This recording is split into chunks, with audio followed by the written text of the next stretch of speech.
На Велика сряда, здравейте, започва Животът и градът. Днес пролетта и красотата ще бъдат в пълна хармония в нашето предаване.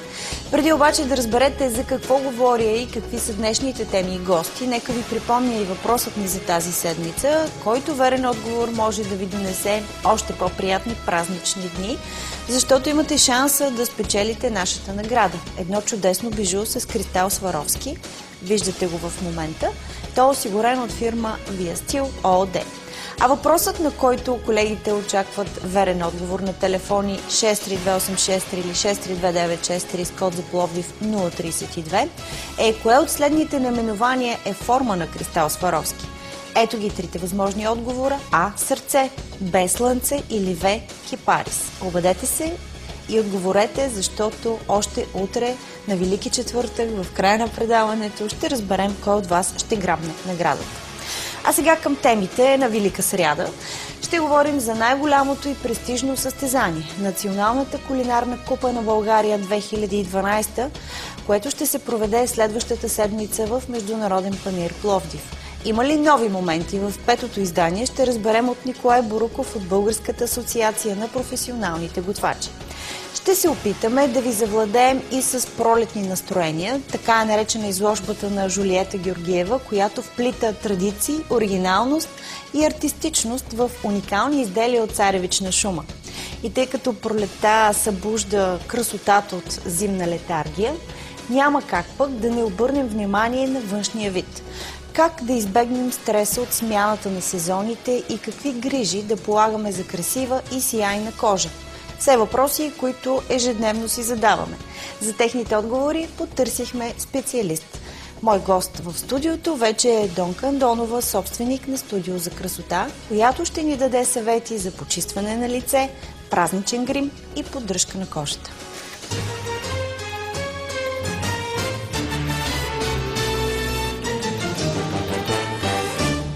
Здравей, добре дошла.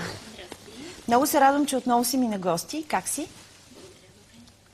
И темата, по която ще говорим, знам, вълнува всяка дама. Всеки си задава този въпрос, защото кожата, особено на лицето, е най-уязвима, особено при рязка смяна на сезоните и на температурите, каквито наблюдаваме напоследък. Все пак, като че ли е добре да кажем каква е първата стъпка, която трябва да предприемем, за да помогнем на нашата кожа да се справи с този стрес от рязката смяна на температурите. И според мен преди всичко е почистването на кожата от мъртви клетки. След това трябва да се погрижим за хидратацията, тъй като тя е дехидратирана от студа, от климатиците, които непрестанно духат и в колата, и в офиса, навсякъде, където сме. Така че почистването е първо. Това е много важно да се направи. Всъщност ти спомена вече, че и понякога кожата е дехидратирана. Поне така си усещаме. Тук как би препоръчала ти да направим комбинацията? Първо да се вземем с почистването, след което другата процедура е именно хидратацията на кожата. Така, нещата са свързани. Почистването зависи по какъв начин ще бъде направено, но често пъти води до дехидратиране. Тоест, ако почистването на кожата има нужда от по-силна намеса, от абразио, от зависи пак от типа кожа. Зависи от почистването, но често пъти абразови такива по-силни процедури се нуждаят от по-силна хидратация. Хидратацията е свързана с водата, почистването е свързано с отнемането на мъртвите клетки, които така или иначе нямат функция върху повърхността на кожата и трябва да бъдат отстранени. Защото като се намалят с кремче и те поемат всичко и по-малко попива навътре. Всъщност няма ефект от това, ако не сме предприели първите важни крачки. Сега, почистването е ясно за всички, че се прави с хигиена и с лечебна цел. Нека да поговорим първо за почистването като професионална грижа, т.е. в козметичните салони. Отивайки там, какво трябва да очакваме от специалистите? Според мен би трябвало да нямате грижа, когато отидете в козметичния салон, трябва да ви посрещне козметичката и да ви обясни какво точно може да направи за вашата кожа. Почистването професионално в козметичен салон може да бъде различно и също зависи много от типа кожа. Аз бих предпочела стандартно да се направи една поредица от почистващи процедури, които могат да бъдат пилинг с плодови киселини, може да бъде вит абразио, може да бъде и ексфолиране, само зависи от типа кожа. Всичко е много индивидуално, но когато искаме да постигнем някакъв ефект, е хубаво да направим поредица от процедури, за да постигнем ефекта. Една единствена може да бъде само когато кожата няма проблем. Това обаче, за жалост, се среща много рядко. по-рядко. Да. Не само с оглед на външните влияния. Има обаче дами, които се опитват да полагат тези грижи в домашни условия. Какви са ви насоките именно към тях?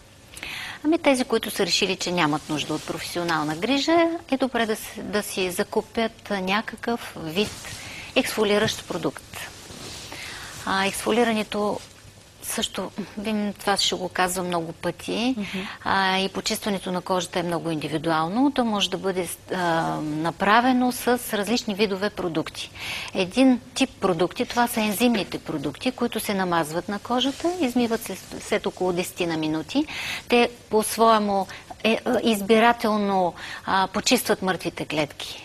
Те са щадящи и се предпочита да го правят жени, които имат чувствителна кожа, суха кожа и така. Ексфолиращите продукти, които имат частици, които са най-често употребявани, всички се хвърлят към тях, но те не са за всички. Те са по-скоро за по-мазна, по-груба кожа, която търпи това механично действие върху себе си. Също трябва да се прави много внимателно и не много продължително, защото кожата има неравен релеф. Някъде имаме костички, някъде на брадичката, на челото, имаме опора от коста, където триенето е малко по-силно, може да се получи протриване. Тогава фактически премахваме естествената защита на кожата. Имаме винаги съм го казвала на моите клиенти, една микрофлора върху кожата, гъбички, бактерии и всякакви други полезни неща, които не защитават, защото кожата е един защитен орган. И когато направиме това ексфолиране и, не дай си Боже, да притрием някоя зона, ние всъщност лишаваме кожата от тази защита поне за 2 часа. Докато тя отново изкара себум, отново възобнови pH-то, за да може да изпълнява своята функция на защита. Затова трябва много внимателно да бъде направено в домашни условия ексфолирането с продукти, които имат частици. Друг тип почистване в домашни условия, това е с различни видове плодови киселини, които най-често са с много нисък процент киселинност, обикновено 10%, пак се намазват и се изплакват.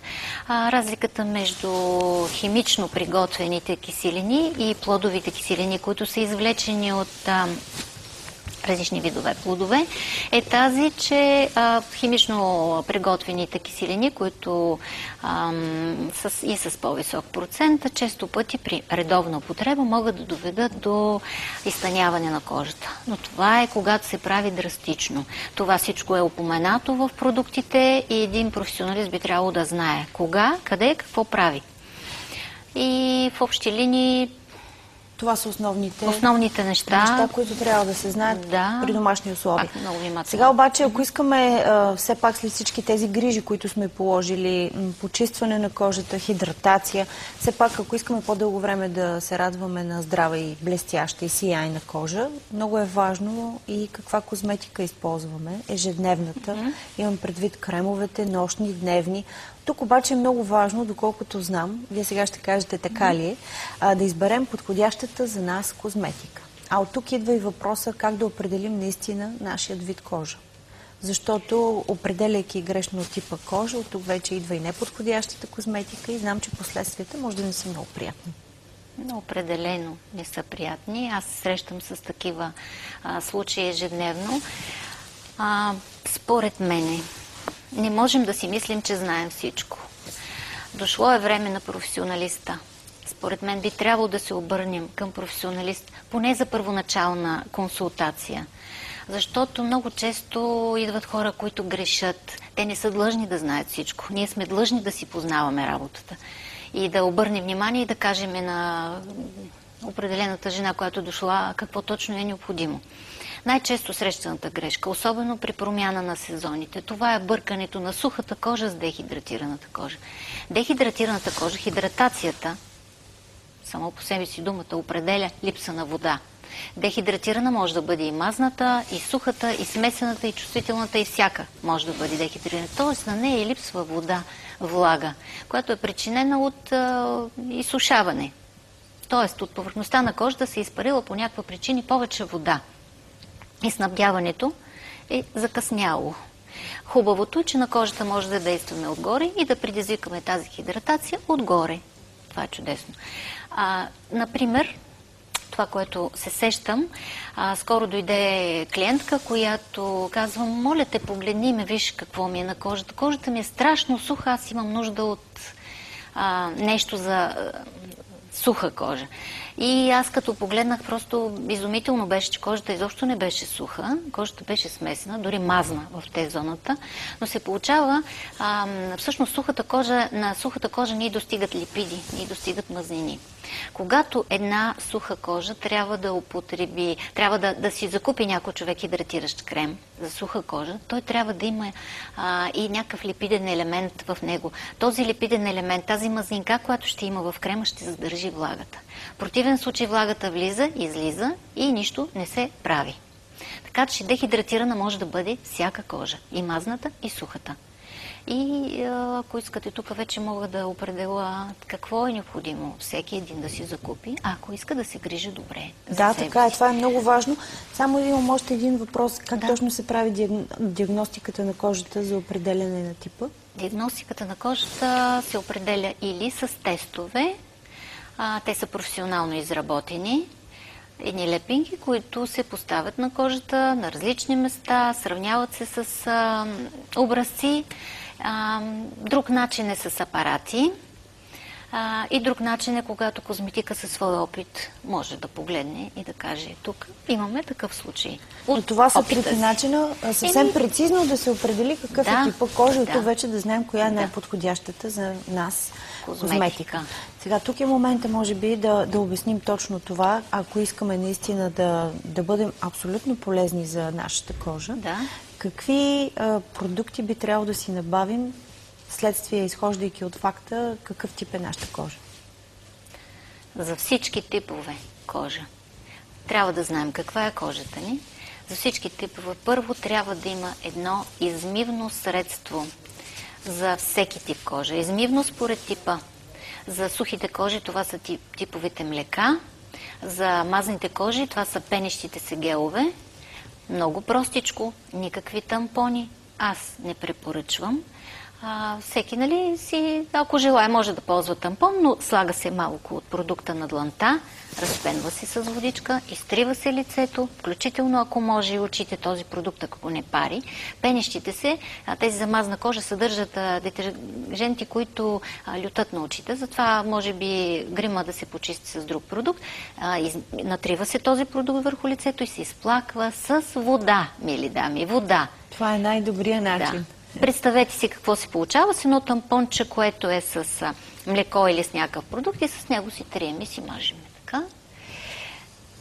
И къде отива? Добре, този продукт има за цел да разтвори, но къде отива после? Не изплъкнете го и го махнете от лицето. Че остава отново по кожата. След това е хубаво да има тоник. Тоника неутрализира действията и на водата. Вредните действия на водата. Тя съдържа хлор, там много неща, които вредят. Хубаво е да има тоник. Или комбиниран продукт, който е измивно, с тоник има такива комбинирани. Следва, пак зависи от възрастта, ако кожата е по-зряла или имаме някакъв тип кожа, която има проблем, било то с омазняване, било суха или бръчици, е хубаво да ползваме серум преди крема. След като сме измили, тонизирали кожата, е необходим серум. Серума означава много ефект с малко количество. Те са концентрирани, обикновено с много лека текстура и се нанасят лесно по лицето. Не искат кой знае колко втриване, съвсем леко. Следва крема, подходящ за типа кожа. И аз слагам после околочния, за да може да го поставям точно на местото му, защото ако го сложа преди крема, често пъти с ръцете и го разнасям и на други места, за да може да е фиксирано неговото място. Да, и мъничко, колкото трябва да е хубав продукта, пак съобразен с типа кожа, колкото зрънце оризче. Слагате едно зранце, так и так. И така в посока веждичка навътре. Колегите в момента са пуснали покритие, може би след малко като махнат покритието, може отново да покажеш. Това, което се вижда в момента, това е масаж на лице. Крем. Масажа на лице има за цел да подобри кръвообращението и да насити кожата. С кръвта се донасят всякакви хранителни вещества, кислород и всичко, което е необходимо. То е за живот на клетките. Това е масажа. Аз виждам, че времето ни напредна, имам още много въпроси. Затова веднага към следващият. Необходимо ли е вече да включим и слънцезащитните продукти и защо напоследък все по-често се говори за тях? Абсолютно необходимо. Това са едни глобални проблеми, които всички знаем и не знам дали си даваме сметка за тях. Това е първо изтъняване на озоновия слой, защитния слой и много по-безпрепятствено пристигат слънчевите лъчи до нас и ни навреждат. Така че абсолютно задължително е на тази изнежена кожа от зимата. Изведнъж мартинското слънце е много силно и страшно, и април. Трябва да включим вече и слънцезащита, която финално се нанася върху кожата. Това е пак за видовете слънцезащити, това е един много дълъг разговор. Така че, щом няма време... Няма да има много време. Само още един въпрос относно слънцезащитните. Защо напоследък толкова често се среща пигментацията на кожата? Знам, че все повече дами се оплакват от това.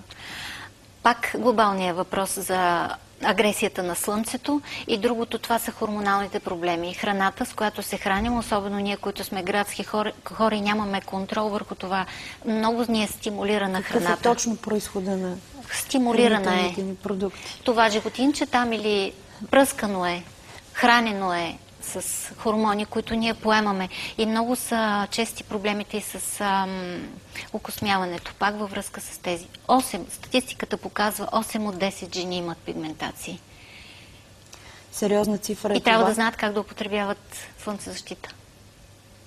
Това е много важно. От страх. Много от клиентките употребяват максималния фактор за цяла година, което не е добре.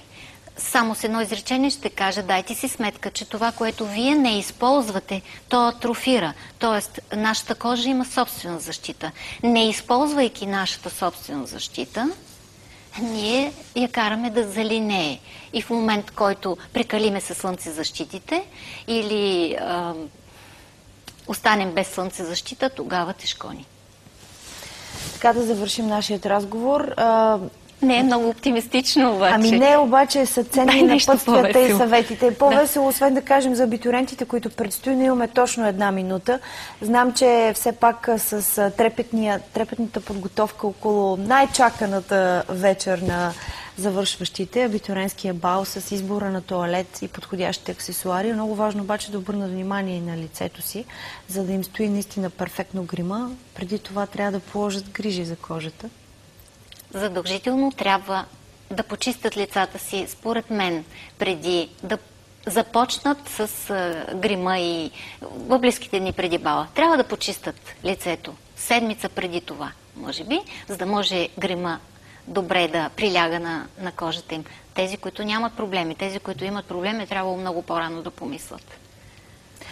Аз благодаря на госпожа Донка Андонова за съветите и напътствията, които даде. До нови срещи и успешен ден пожелавам. Благодаря. А сега ние продължаваме с нашите реклами.